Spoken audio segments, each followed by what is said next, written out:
फल्ना चोर जिन्दाबाद, फल्ना चोर मुर्दाबाद भन्यो भने तपाईँ ज्यान मारा भए पनि महान। अनि मेरो चाहिँ जिन्दाबाद भनिदिने मान्छे छैन, कसलाई गर्ने? न्यायाधीश संसदीय सुनवाई समितिमा हुन्छ, संसदीय सुनवाई समितिमा सबै पार्टीका संसद सदस्य हुन्छन्, पार्टीका झोलेका कार्यकर्ता हुन्छन्। हरिकृष्ण कार्कीको संयोजकत्वमा कमिटी बनायो कसले? कल्याण श्रेष्ठले बनायो, सुशीला कार्कीले बनायो, अर्को कुनै न्यायाधीशहरूले बनायो। सेटिङ छ, भ्रष्टाचार छ भन्ने कुरा त सार्वजनिक भनिदियो नि, ठिक गरेन? मलाई चोलेनसँग लिनु दिनु छैन, तर राज्य प्रणालीको कुरा गरिरहेको छु म। सर्वोच्च अदालतमा शेरबहादुर र पुष्पकमल दाहालजी, माधव नेपालजीहरूको मुद्दाको रिट निवेदन लेख्नु भएको थियो होला।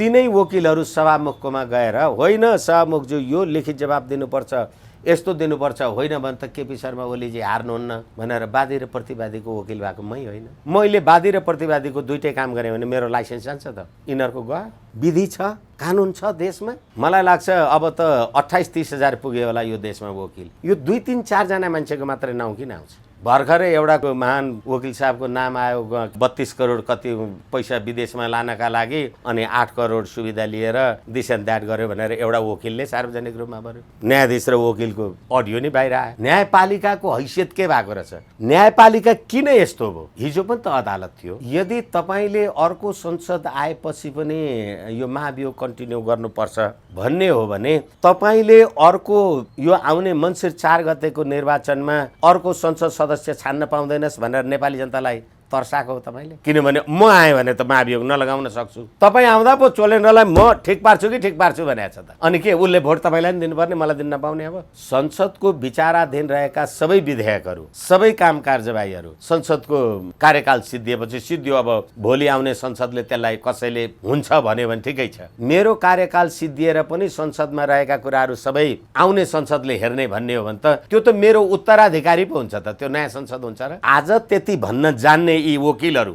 हिजो अरूको विवादमा चाहिँ होइन संसद सिद्धिएपछि पनि यो विधेयकहरू यो कार्यवाहीहरू चाहिँ चलिरहनुपर्छ किन भनेनन्? चोलेन्द्रकोमा मात्रै किन भने?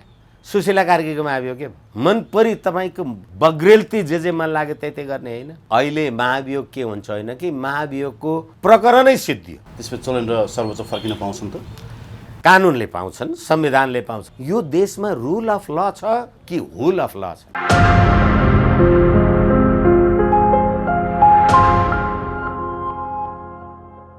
दर्शकवृन्द नमस्कार।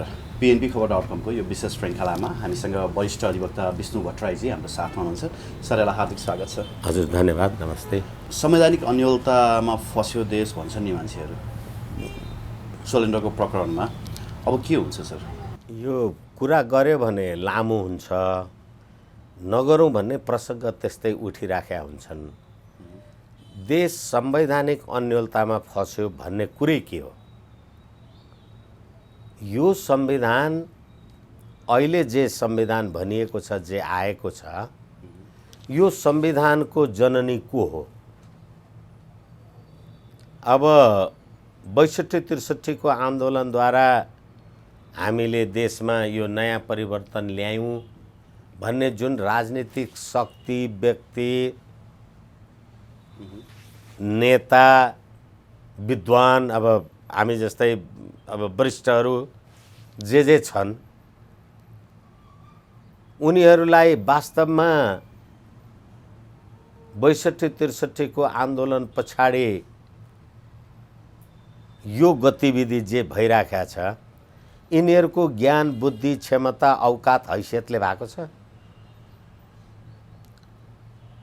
अहिले म त ठगबन्धन भन्छु, तपाईहरू गठबन्धन भन्नुहुन्छ।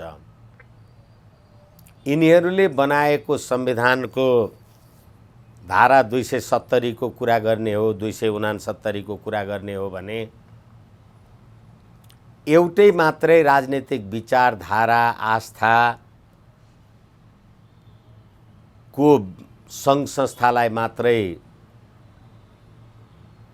आश्रय दिने, वैधानिकता दिने, अरू भिन्न राजनीतिक विचार, आस्थालाई निषेध गर्ने गरी बनाइएका कुनै कानुन, संविधान र त्यस अन्तर्गत गरिएका सबै कुराहरू अमान्य हुन्छन् भनेर लेखेको छ।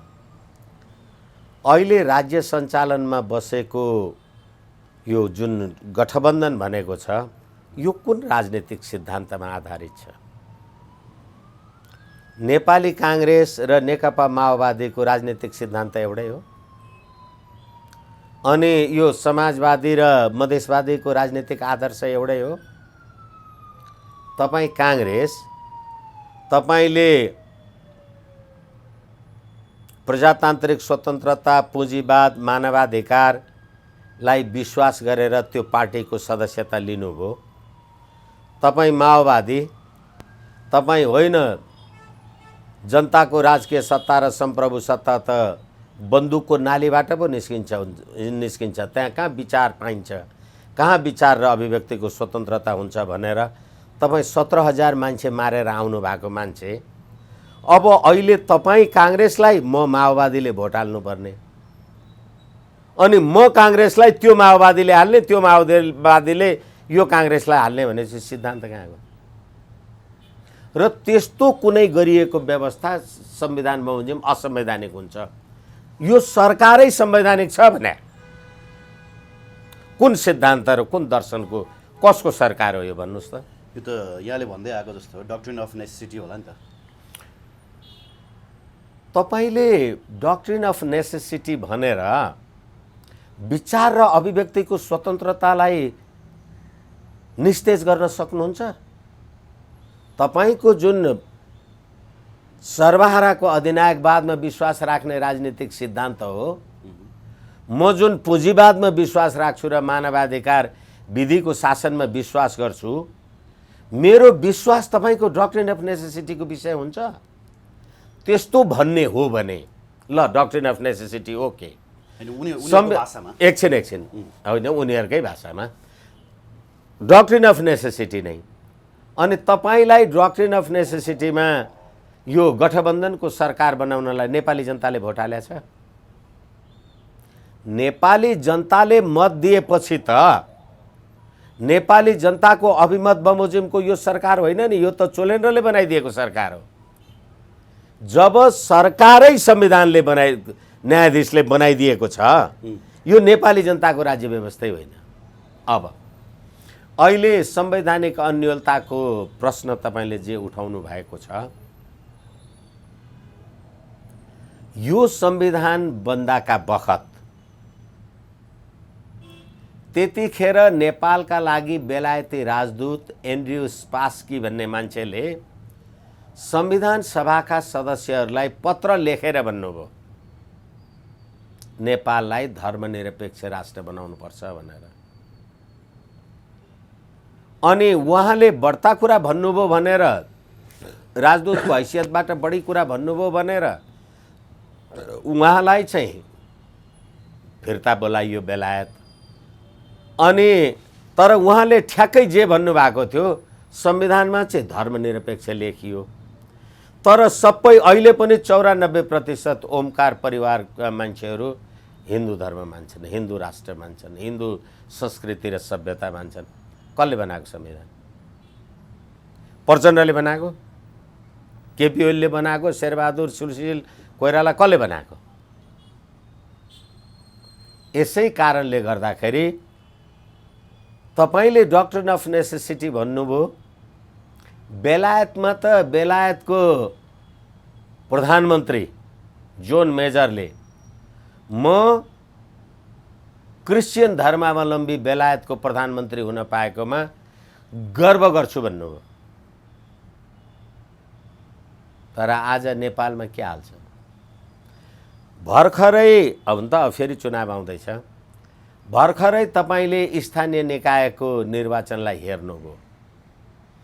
94% मान्छेहरू, 93% मान्छेहरू हिन्दू राष्ट्रमा हिन्दू धर्मावलम्बी छन् भनेर 2078 को राष्ट्रिय जनगणनाको प्रतिवेदन पनि तपाईले हेर्नुभयो। तर गएको निर्वाचनमा नेपाली जनताले कति धर्मनिरपेक्षवादी मान्छेलाई भोट हाले होला? बोल्ने यो देशका जनतासित अधिकांशलाई तपाईँ आफै एकछिनलाई मान्नुहोस् होला। अहिले तपाईँ आम सञ्चारको मान्छे होला, म वकिल होला, तर के भने हाम्रो पनि निश्चित आस्था निष्ठा र धर्म त छ। त्यतिखेरै फागुन 24 गते मलाई जहाँसम्म लाग्छ एक थरी महिलाहरूले प्रेस सम्मेलन गरेर माओवादी जनयुद्धमा हामी बलात्कृत भयौँ भनेर प्रेस सम्मेलन गरे। तपाईँहरूले हेरिराख्नु भएको होला अहिले एउटा के यो सन्दीप कार्की कि कोनी के भन्ने मान्छेको बलात्कारको कुरा, लामिछानेको बलात्कारको कुरा हेर्नु भएको होला, अर्को कलाकार पल शाहवाला कुरा बलात्कारको कुरा हेर्नुभयो होला। ती मानिसहरू चाहिँ अहिले बलात्कारको कुरामा जे चलिराखेको छ जग जाहेर छ। तर ती जो महिलाहरू जसले प्रेस सम्मेलन गरेर हामी चाहिँ माओवादी जनयुद्धमा बलात्कारको शिकार भयौँ भनेका छन्, तिनीहरूले 5 दलीय गठबन्धनमा माओवादीलाई नै भोट हाले त। अनि बलात्कारको मुद्दामा हदम्याद घटाऊ भनेर नारा लगाउँछन् एक थरी केटी मान्छेहरू अथवा केटा मान्छेहरूको निके। बलात्कारको मुद्दामा हदम्याद हटाइदिने हो भने बाबुराम भट्टराई, रामबहादुर थापा बादल जस्ता मान्छेहरू, पुष्पकमल दाहालजी जस्ता मान्छेहरू बलात्कारको मुद्दामा कहीँ सिकारी हुनुहुन्छ कि सिंहदरबारमा बस्नुहुन्छ? अनि संविधानका कुरा गर्ने हामी, अनि यो देशमा विधिको शासनको कुरा गर्ने हामी। अब अहिले चोलेन र शमशेरको विरुद्धमा महाभियोगको प्रस्ताव जे आयो, तपाईलाई परमादेशको फैसलाद्वारा मैले सरकार बनाइदिएँ, मैले प्रधानमन्त्री बनाइदिएँ। केपी शर्मा ओलीजीले प्रतिनिधि सभा विघटन गर्नुभएको, तपाईको सकिएको संसद सदस्य मैले संसद सदस्य तपाईलाई बिउताइदिएँ। अब अहिले 98 जना मान्छेहरू, अहिले भन्दा पनि अब 9 महिना होला, 98 जना मान्छेहरू जसले महाभियोगको प्रस्तावमा सही छाप गर्नुभयो, ती सबै मैले मान्य बनाइदिएका मान्छे। नभए प्रतिनिधि सभा त विघटन भएको थियो। जनताको भोट लिएर आएर त तपाईँ प्रतिनिधि सभा सदस्य भएको त होइन। सर्वोच्च अदालतको परमा अब तपाईले मलाई महाभियोगको प्रस्ताव दर्ता गर्नुभयो। अब कति मैले बुझाउन सक्छु मेरो कुरा आम नेपाली जनतालाई मलाई थाहा छैन। मैले प्रतिनिधि सभा बिउताइदिएर तपाईलाई मान्य सदस्य बनाएँ, तपाईले मलाई महाभियोग लगाउनु भयो। महाभियोग लगाउनु भयो, तर महाभियोग सुनवाई समितिमा सदस्य फेरि तपाईँ आफै बस्नु भएको छ। आफ्नो मुद्दामा आफै न्यायाधीश। अझै अर्को कुरा सुन्नुहोस्, संवैधानिक पदहरूमा नियुक्त हुने पदाधिकारीहरूको संसदीय सुनवाई हुन्छ। संसदीय सुनवाईमा को हुन्छ? संसद सदस्यहरू हुन्छन्। संसद भनेको के हो? संसद भनेको राष्ट्रिय सभा र प्रतिनिधि सभालाई एउटै शब्दमा भन्दा संसद भनिन्छ। प्रतिनिधि सभा मात्रै संसद होइन, राष्ट्रिय सभा मात्रै संसद होइन। म प्रधान न्यायाधीश, मलाई तपाईले संसदीय सुनवाई गरेर प्रधान न्यायाधीश बनाउनु भयो। संसदीय समितिमा को हुन्छ? राष्ट्रिय सभा र प्रतिनिधि सभाका सदस्यहरू गरेर 11 जना हुन्छन्। अब तपाईले मलाई संसदीय सुनवाई समितिमा बसेर प्रधान न्यायाधीश बनाउनु भयो। अब मलाई महाभियोग चाहिँ कसले लगायो? प्रतिनिधि सभाले लगायो। अनि प्रतिनिधि सभाको महाभियोग सुनवाई समितिमा को हुन्छ? प्रतिनिधि सभाका मात्रै सदस्य हुन्छ, राष्ट्रिय सभाको सदस्य हुँदैन। तपाईले पनि मलाई प्रधान न्यायाधीश बनाएको हो नि, तपाईलाई त प्रधान न्यायाधीश विरुद्धमा महाभियोग सुनवाई गर्ने अधिकार त छैन त। यस्तो संविधान हुन्छ। यो सुनवाई समिति, यो महाभियोग समिति। अब फेरि महाभियोग समितिमा बयान गर्दा चोलेन र शमशेर राणाजीले जे न्यायाधीशहरूको नाउँ दिनुभयो, ती न्यायाधीशहरू म त आउँदिन भनेछन्। हालाकि म त मुलुक बाहिर बेलायततिर कतै थिएँ, म हिजो भर्खर फर्किँदैछु। अनि ती न्यायाधीशहरूले भनेछन् होइन, न्यायपालिकाको स्वतन्त्रताको लागि हामी त महाभियोग समितिमा बयान गर्न जाँदैनौँ भनेर उहाँहरूले भन्नुभएछ।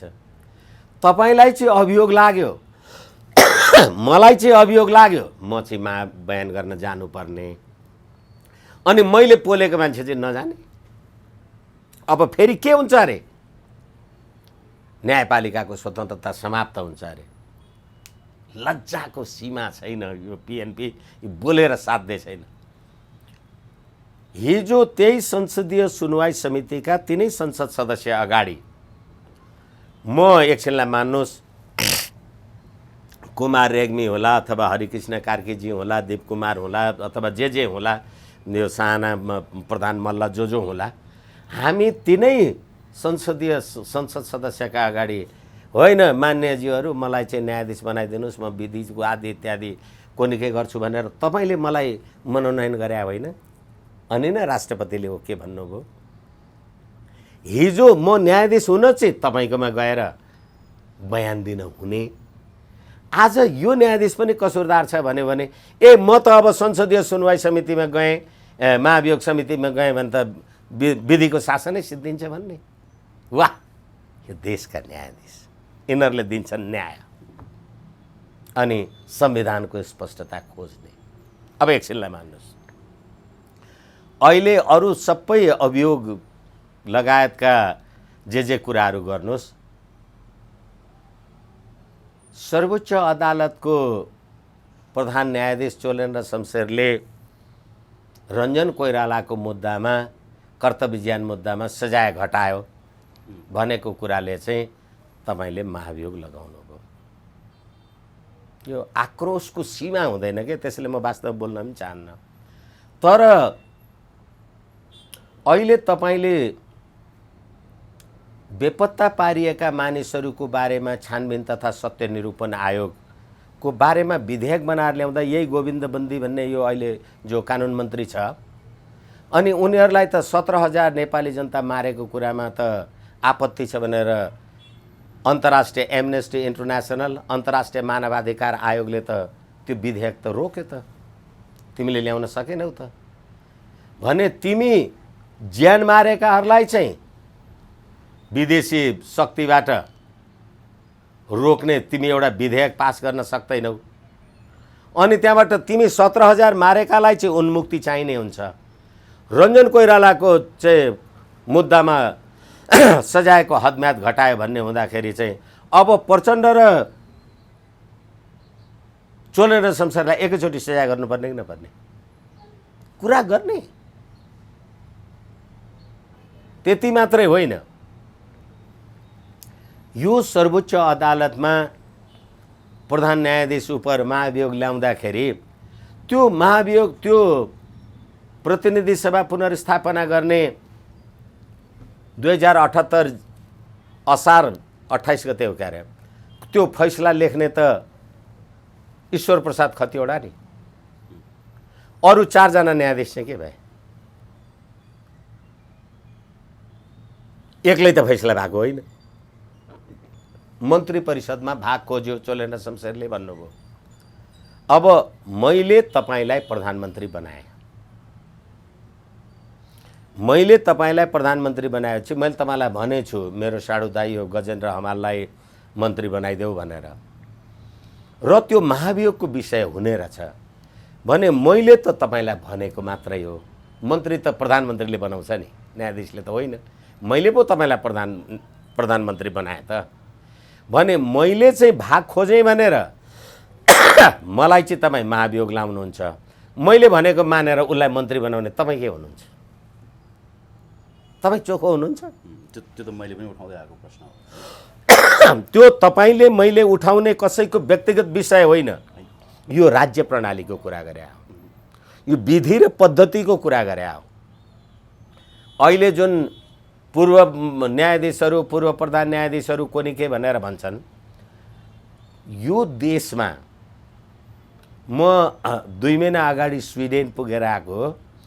त्यो देशको प्रधानमन्त्रीले राजीनामा गरेपछि बाहिर निस्किएर त्यो कम्प्युटर ब्याग पछाडि बोक्ने यो विद्यार्थी, हाम्रो यहाँका विद्यार्थीहरूले बोकेको जस्तो साइकल चढेर घर गयो।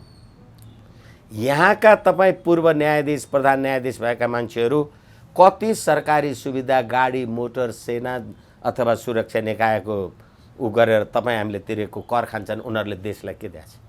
कतिवटा छन् त्यस्ता मान्छे भने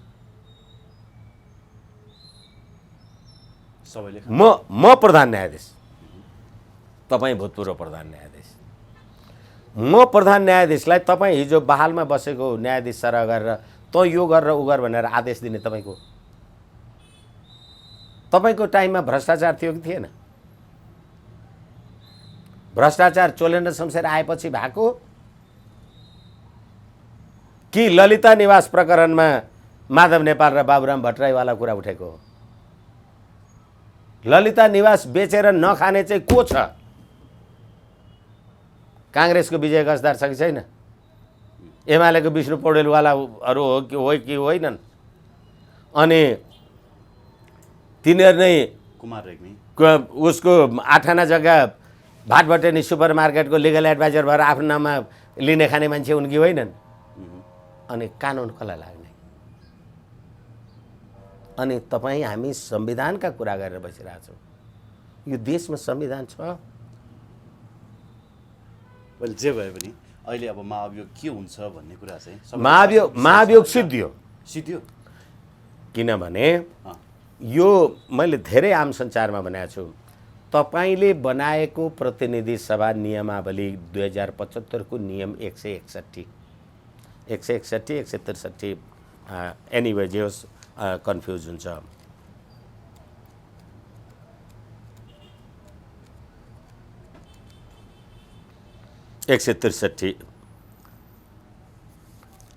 यो महाभियोग सम्बन्धी जब प्रस्ताव सभामुखकोमा आउँछ, त्यो प्रस्ताव आएपछि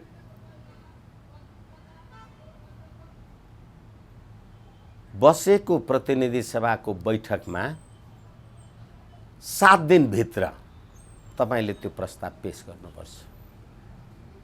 प्रतिनिधि सभामा महाभियोगको प्रस्ताव कहिले आयो? 2078 11 केमा आयो। अनि त्यसको 6 महिनापछि तपाईँले महाभियोग समिति बनाउनु भयो। कुन कानुनले? कानुन चोलेन्द्रलाई लाग्छ कि लाग्दैन? प्रतिनिधि सभालाई लाग्छ कि लाग्दैन? र तपाईँले त्यो बैठक बसेको 7 दिनभित्र नियम 161 बमोजिम महाभियोगको प्रस्ताव प्राप्त भएपछि महाभियोग सिफारिस समितिले यथाशीघ्र कारबाही गर्नुपर्ने छ।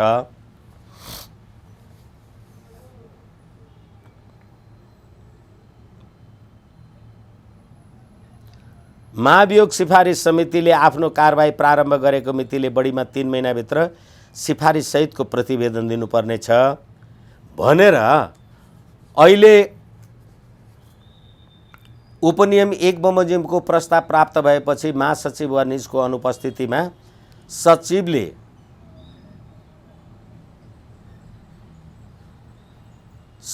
सभामुख समक्ष त्यस्तो प्रस्ताव दर्ता भएको मितिले 7 दिनपछिको कुनै बैठकमा छलफल हुने गरी सभामुखले दिन र समय तोक्नेछ। 6 महिनासम्म तपाईँ राख्नु पाउनु। अब यो कानुनी भयो। तपाईँ त अदालतमा जानुभयो भने त हदम्याद गुज्रियो, यो तपाईँको फिर्ता लाग्दैन भन्छ त।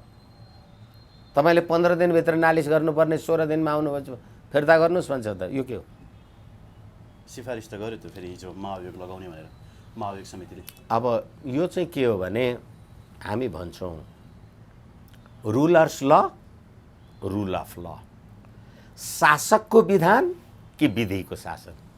विधिको शासनले त मिल्दैन। अब अहिले तपाईले प्रतिनिधि सभाको निर्वाचनको घोषणा कहिले गर्नुभयो? के महिना अगाडि? असार 4 गते। अनि 2079 असार 4 गते प्रतिनिधि सभाको निर्वाचनको घोषणा गरिसकेपछि अब तपाईँ पूर्ण अधिकार प्राप्त संसद सदस्य हो। तपाईको त निर्वाचन त अब मङ्सिर 4 गते हुन्छ भनेर आज घोषणा भयो। अब तपाईँ आजभन्दा 4 गते भन्दा 5 गते पछि त तपाईँ त जनताको अदालतमा विचाराधीन हुनुभयो नि। तपाईँ म पूर्ण अधिकार भएको संसद सदस्य हो भनेर महाभियोग सुन्न पाउनुहुन्छ? कुन नीति, कुन नैतिकता? अनि तपाईँ अहिले असार 4 गते निर्वाचनको घोषणा भइसकेको छ, त्यो संसद सदस्यको लोगो लाउनुहुन्छ र उसँग गएर होइन मलाई भोट देऊ यसपालि भन्नुहुन्छ। म भन्छु होइन उसलाई चाहिँ तिमीले अघिल्लोचोटि देऊ, अब यसपालि मलाई देऊ भन्छु। तपाईँ चाहिँ उसकामा भोट माग्न जाँदा उसैले तिरेको कर खानुहुन्छ, संसद सदस्यको सुविधा लिनुहुन्छ, गाडी चढ्नुहुन्छ, बैठक भत्ता, मिटिङ भत्ता, तपाईँलाई हेलिकप्टर भत्ता अनि सारा गार्ड सुविधा, अनि म चाहिँ खाली खुट्टा टुकुर टुकुर गरेर उसमा भोट माग्नुपर्छ। बुझ्दैनन् नेपाली जनता। अनि त्यस्तो संसद सदस्यले हिजो तपाईँ आफैले संसदीय सुनवाई गरेर यो महान हो यो न्यायाधीश भनेर तपाईँले सिफारिस गरे होइन। तपाईँलाई अर्को उदाहरण दिउँ म। होइन, पदमा पुगेपछि त करप्ट हुन सक्छन् नि उहाँहरूले। पद बहालीको लागि पो त्यो एउटा प्रक्रिया भयो होइन। तर अदालतभित्र त सेटिङको ठुलो चलखेल रहेछ भन्ने कुरा त अहिले प्रष्ट भयो। कसले भनिदियो त्यो? चोलेन्द्रले। अनि तपाईँले अनि चोलेन्द्रले त्यो गल्ती गरेको ठिक गरे त? सेटिङ छ, भ्रष्टाचार छ भन्ने कुरा त सार्वजनिक भनिदियो नि, ठिक गरे गरेन? फेरि अर्को कुरा सुन्नुहोस्, यिनै चोलेन्द्र शमशेर, मलाई चोलेन्द्रसँग लिनु दिनु छैन, तर राज्य प्रणालीको कुरा गरिरहेको छु म यो राज्य व्यवस्थाको विरोधी मान्छे कति भन्ने। यिनै चोलेन्द्रले अदालतभित्र बिचौलिया छ, भ्रष्टाचार छ, सेटिङ छ भन्ने कुरालाई यति जनमानसमा आयो, त्यसलाई छानबिन गर्नको लागि हरिकृष्ण कार्कीको संयोजकत्वमा कमिटी बनायो कसले? कल्याण श्रेष्ठले बनायो, सुशीला कार्कीले बनायो, अर्को कुनै न्यायाधीशहरूले बनायो। अनि अदालतमा भ्रष्टाचार छ, अदालतमा सेटिङ छ, बिचौलिया छ भन्दै न्यायाधीशहरूको नियुक्तिको बारेमा संवैधानिक व्यवस्थालाई पनि पुनर्विचार गर्नुपर्छ भनेर रिपोर्ट दिने त हरिकृष्ण कार्कीले कसलाई दियो? चोलेन्द्रलाई दियो। जहाँ भ्रष्टाचारको छानबिन गर्ने कमिटी बनाए आदि इत्यादि दुनियाँभर कुरा गरेँ मैले, र सर्वोच्च अदालतको न्यायाधीश हरिकृष्ण कार्कीजीले त्यो प्रतिवेदन दिँदैछ भनेपछि त्यो न्यायपालिकाको लागि प्रतिकूल कुरा हो कि अनुकूल कुरा हो? हामी कानुन व्यवसायी, नेपाल बार एसोसिएसन, सर्वोच्च अदालत बार एसोसिएसनका मान्छेहरूले 2077 4/29 का दिन चोलेन्द्र शमशेर जबरालाई भेटेर, प्रधान न्यायाधीशलाई भेटेर नेपालका अदालतहरूमा न्यायाधीशहरूको कार्यक्षमताको अभाव छ, यिनीहरूलाई प्रशिक्षित गर्नुपर्छ भनेर नेपाल बार र सर्वोच्च अदालत बारले चोलेन्द्र शमशेरलाई जानकारी अथवा जे भन्ने कुरा भने उनीहरूले। तर म अहिले प्रधान न्यायाधीशकोमा गएर न्यायाधीशहरूमा कार्यक्षमताको अभाव छ भन्छु, अनि फर्केर आएपछि थपक्क फाइल बोकेर त्यही कार्यक्षमताको अभाव भएको न्यायाधीशकोमा जान्छु र होइन श्रीमान मेरो पक्षले जित्नुपर्छ भनेर मै बहस गर्छु। म वकिल यो देशको। त्यति मात्रै होइन, वकिलहरूसँग पनि प्रधान न्यायाधीश थुरथुर हुँदो रहेछन् भन्ने कुरा त शम्भु थापाकै प्रकरणबाट पनि देखियो नि त। शम्भु थापाको प्रकरणमा उहाँले दिएको अन्तर्वार्तालाई बेस मानेर उहाँले कान्तिपुरसँग त स्पष्टीकरण लिनुभयो, शम्भु थापासँग स्पष्टीकरण लिएको भन्ने कुरा त आएन फेरि चोलेन्द्रले। हो। अब प्रश्न चाहिँ के हो भने म नाउँ लिन चाहन्न। प्रतिनिधि सभा पुनर्स्थापनाको लागि दोस्रो पटक परेको रिट निवेदनमा शेरबहादुर देउवा, पुष्पकमल दाहाल लगायतको वकिल म, उदाहरणको लागि म उनीहरूको कानुन व्यवसायी, र मैले त्यसमा विपक्षी बनाउँदा अग्निप्रसाद सापकोटा सभामुखलाई पनि बनाएँ। अनि जो वकिल साथीहरूले अग्निप्रसाद सापकोटालाई विपक्षी बनाएर सर्वोच्च अदालतमा शेरबहादुर र पुष्पकमल दाहालजी, माधव नेपालजीहरूको मुद्दाको रिट निवेदन लेख्नु भएको थियो होला, तिनै वकिलहरू सभामुखकोमा गएर होइन सभामुखज्यू यो लिखित जवाब दिनुपर्छ, यस्तो दिनुपर्छ, होइन भने त केपी शर्मा ओलीजी हार्नुहुन्न भनेर वादी र प्रतिवादीको वकिल भएको मै होइन। चोलेन्द्र र अहिले तपाईँले नाउँ लिनुभएको पात्र साथीहरू जे गरून् मतलब छैन, तर यो कुरा सार्वजनिक देखा होइन। तर अब वकिलको आचरणको कुरा के हो भने म तपाईँको वकिल हुँ, वादीको वकिल रहेछु, र ऊ चाहिँ प्रतिवादी रहेछ भने मैले वादी र प्रतिवादीको दुइटै काम गरेँ भने मेरो लाइसेन्स जान्छ त? यिनीहरूको गयो? कसले राखिदियो? विधि छ, कानुन छ देशमा। अनि अहिले सर्टेन 2-3-4 जना मान्छे मात्रै, मलाई लाग्छ अब त 28-30 हजार पुग्यो होला यो देशमा वकिल। यो 2-3-4 जना मान्छेको मात्रै नाउँ किन आउँछ? भर्खरै एउटा कुनै वकिलको, महान वकिल साहबको नाम आयो, के अरे 32 करोड कति पैसा विदेशमा लानका लागि, अनि 8 करोड सुविधा लिएर दिस एन्ड द्याट गर्यो भनेर एउटा वकिलले सार्वजनिक रूपमा भन्यो। इच्छाराज तामाङकोमा उहाँ न्यायाधीश र वकिलको अडियो नै बाहिर आयो। यो त जिल्ला अदालतको। जे होस्, न्यायपालिका के भएर, न्यायपालिकाको हैसियत के भएको रहेछ? न्यायपालिका किन यस्तो भयो? हिजो पनि त अदालत थियो, हिजो पनि वकिल थिए, हिजो पनि मुद्दा झगडा हुन्थ्यो, तर यो सङ्घीय लोकतान्त्रिक धर्मनिरपेक्ष गणतन्त्र आएपछि नि यो देखियो नि। हिजो संविधान थिएन। के हुन्छ अब महाभियोग महाभियोग यो समाप्त हुन्छ भन्ने पनि एक पक्ष छ हैन, अर्को पक्ष चाहिँ नयाँ संसद आएपछि यसलाई कन्टिन्यू गर्नुपर्छ भन्ने पनि पक्ष छ। त्यो कुरा मैले हेरेँ। यदि तपाईँले अर्को संसद आएपछि पनि यो महाभियोग कन्टिन्यू गर्नुपर्छ भन्ने हो भने तपाईँले अर्को यो आउने मङ्सिर 4 गतेको निर्वाचनमा अर्को संसद सदस्य छान्न पाउँदैनस् भनेर नेपाली जनतालाई तर्साएको हो तपाईँले। किनभने म आएँ भने त महाभियोग नलगाउन सक्छु, तपाईँ आउँदा पो चोलेन्द्रलाई म ठिक पार्छु कि ठिक पार्छु भनेको छ त। अनि के उसले भोट तपाईँलाई पनि दिनुपर्ने, मलाई दिन नपाउने? अब फेरि संसदको विचाराधीन रहेका सबै विधेयकहरू, सबै काम कारबाहीहरू संसदको कार्यकाल सिद्धिएपछि सिद्धियो। अब भोलि आउने संसदले त्यसलाई कसैले हुन्छ भन्यो भने ठिकै छ, होइन भने त म आज संसद सदस्य भएँ, मेरो कार्यकाल सिद्धिएर पनि संसदमा रहेका कुराहरू सबै आउने संसदले हेर्ने भन्ने हो भने त त्यो त मेरो उत्तराधिकारी पो हुन्छ त, त्यो नयाँ संसद हुन्छ र? अनि मैले बनाउँदा त आजीवन यति बनाइदिन्छु कि ऊ त 5 चोटि चुनाव जितेर आउँदा पनि नटुङ्गिने गरी। अनि फेरि आज त्यति भन्न जान्ने यी वकिलहरू हिजो अरूको विवादमा चाहिँ होइन संसद सिद्धिएपछि पनि यो विधेयकहरू, यो कार्यवाहीहरू चाहिँ चलिरहनुपर्छ किन भनेनन्? चोलेन्द्रकोमा मात्रै किन भने? सुशीला कार्कीकोमा आयो के? धेरैचोटि मैले भने त्यसैले यो विधिको शासन हो। मन परी तपाईँको बग्रेलती जे मन लाग्यो त्यही गर्ने होइन। यसै कारणले गर्दाखेरि अहिले महाभियोग के हुन्छ होइन कि महाभियोगको प्रकरणै सिद्धियो, त्यसपछि चोलेन्द्र सर्वोच्च फर्किन पाउँछन् त? कानुनले पाउँछन्, संविधानले पाउँछन्। अब तपाईँ यो जब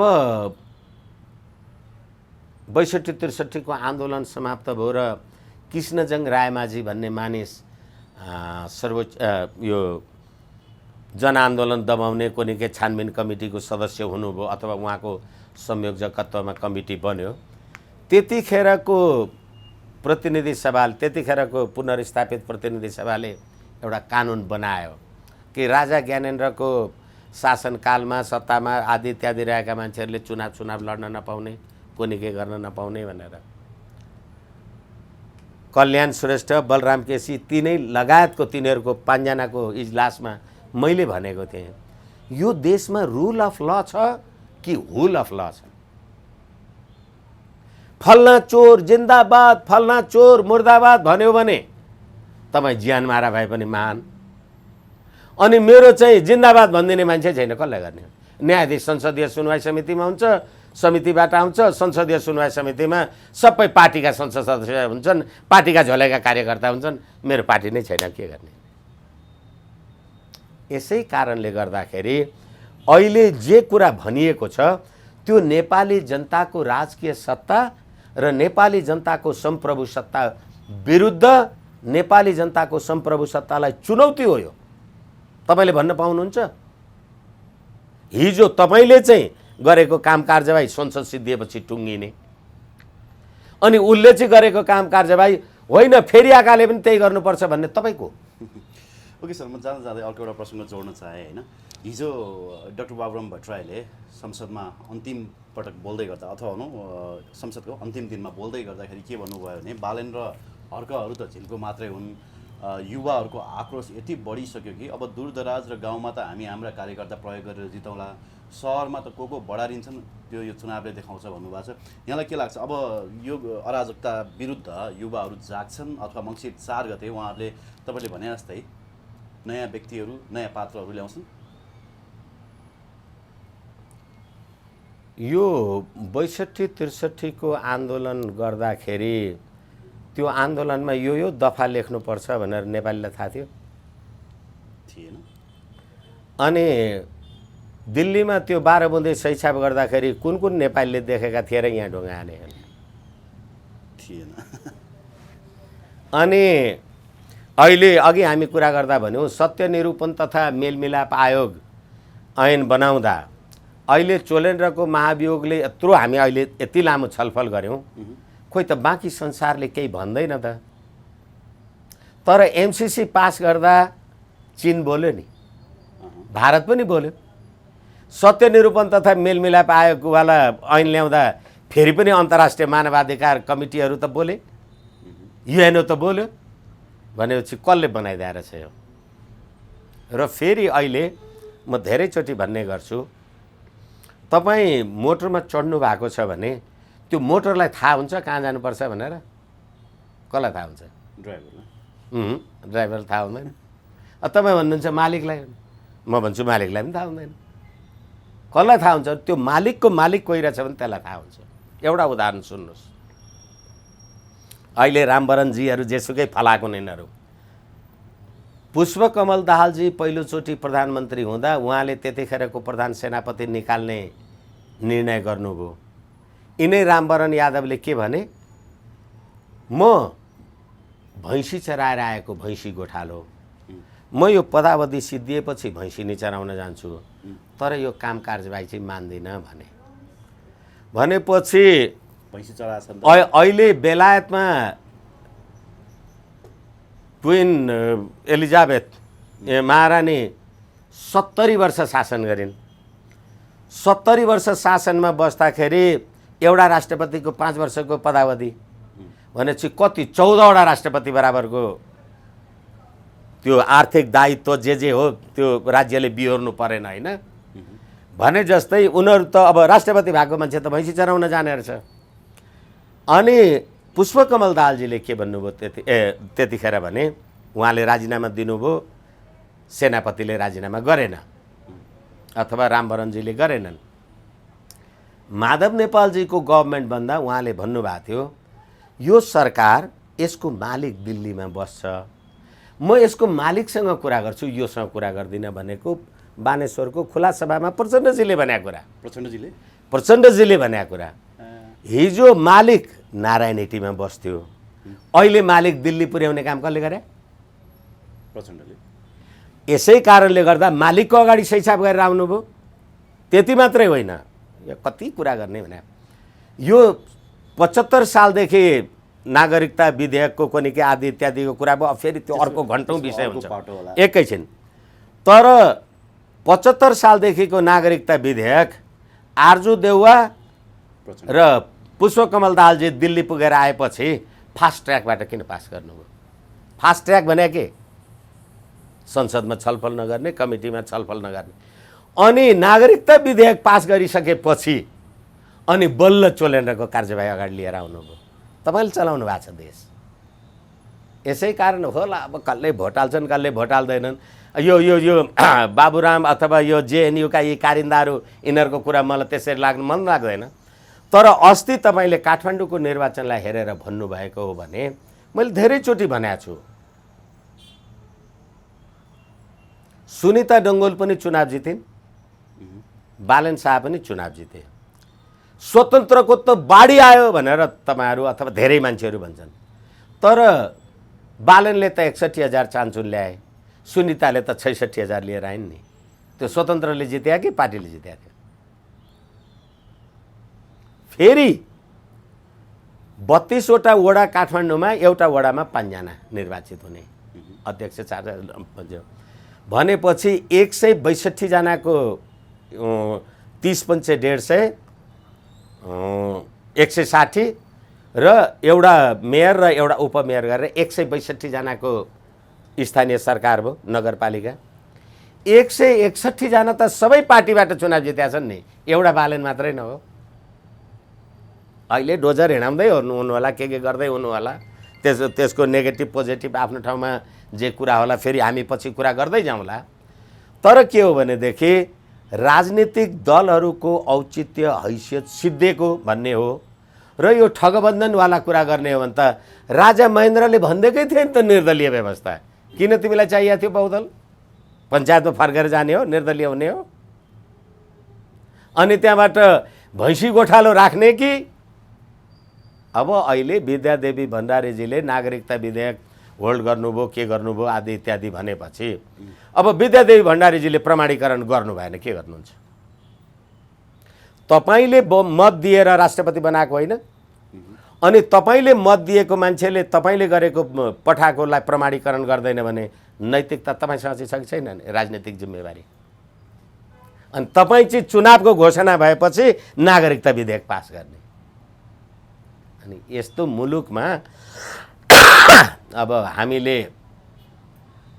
यो आगामी निर्वाचनमा यो गर्लान्, हामीले हेरेनौँ यो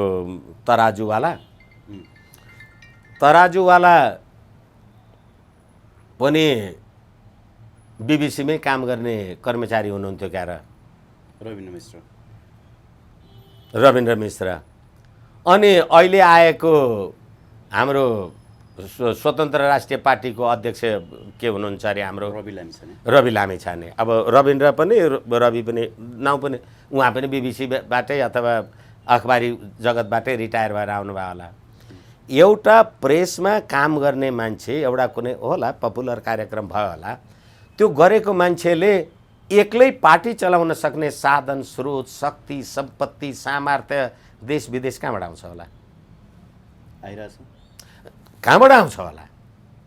तपाईँ भोट हाल्दै हुनुहुन्छ, त्यो थाहा पाउनुहोस् न त कहाँबाट आउँदो रहेछ उसलाई भोट दिँदा। यसै कारणले गर्दाखेरि मैले भने गाडीलाई थाहा हुँदैन कहाँ जानुपर्छ भनेर। र भर्खरै विजय चौथाईवालेसँग रक्षाबन्धन गर्नका लागि आर्जु देउवा तयार, अनि मेरो चाहिँ घरमा बहिनीले दिदीले मलाई रक्षाबन्धन मान्छन् भने देश चाहिँ धर्मनिरपेक्ष, संविधान चाहिँ उल्लुहरूको मुलुक। हस्, thank you so much sir. धन्यवाद।